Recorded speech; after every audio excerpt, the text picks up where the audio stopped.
Hi there. Welcome to Secret Places in the Open Air. I'm your host, Ivan Taprod. Tonight's show is about childhood and growing up. To get us started, I'd like to tell you about a kid I grew up with.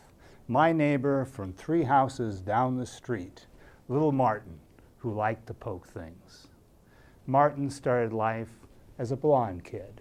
He learned his love of poking from his older brother. He had a fascination with science and medicine, with probes and thermometers and dental instruments. He liked to poke dog poop with a stick. He poked dead animals, poked around in holes. He liked to watch old people poking things. One time, in one of those moments of childhood candor, he confessed to me that he preferred devils with their tridents and horns to angels with their wings, because the devils poked you with things. Martin's hair grew darker as he grew older, and even though he had the aptitude and the self-discipline, he didn't go to college. He found his dream job right out of high school.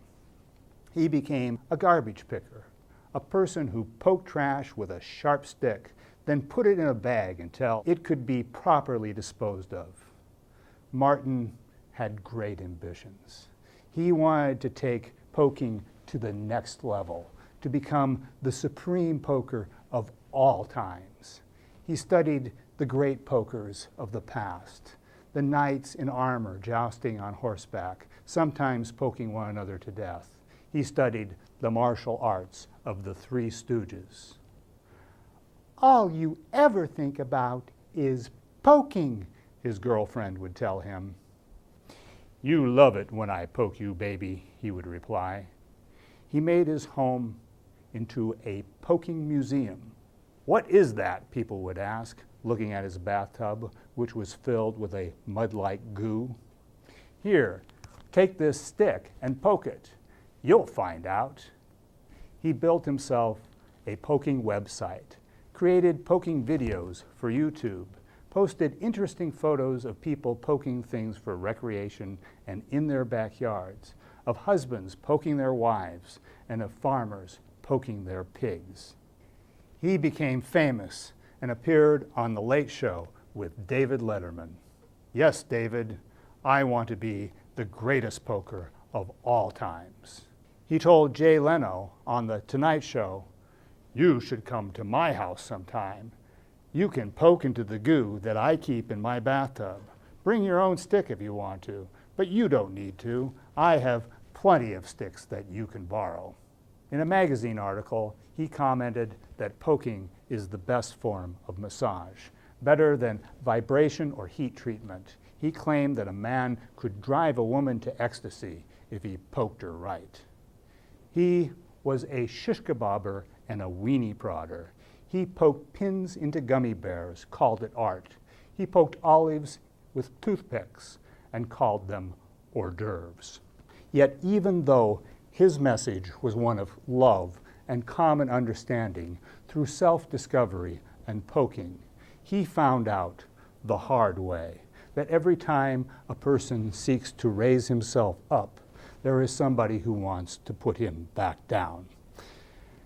When Bruce Lee was the king of martial arts, everybody wanted to challenge him. There is a leveling effect in society, mechanisms that keep the proud humble and maintain relative equality among peers. Martin was publicly challenged on late-night TV by a martial artist who claimed that he could poke a man to death with his bare hands. Martin found that he had to accept that or lose face. A fight promoter from Las Vegas managed to get a contract with closed-circuit TV. It was an absolutely humiliating event. Martin was defeated utterly, left bruised and beaten with deep internal wounds that took months to heal. During his long convalescence, he stayed out of the public eye, and when he returned to health, he discovered that although his body had recovered and his belief system was still intact, He was now a has-been, a person whose momentary fame was gone.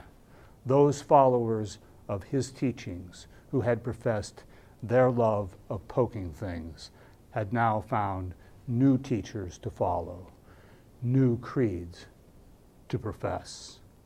Martin went back to his job as a garbage picker. It was what he loved doing. It was what he was all about. Poking things will never give us the answers we are looking for, he once told me. It is the act of poking itself that is what life is all about. When you come to have poked as many things as I've poked, you come to realize that it never stops. The poking never ends. There's always new things to be poked.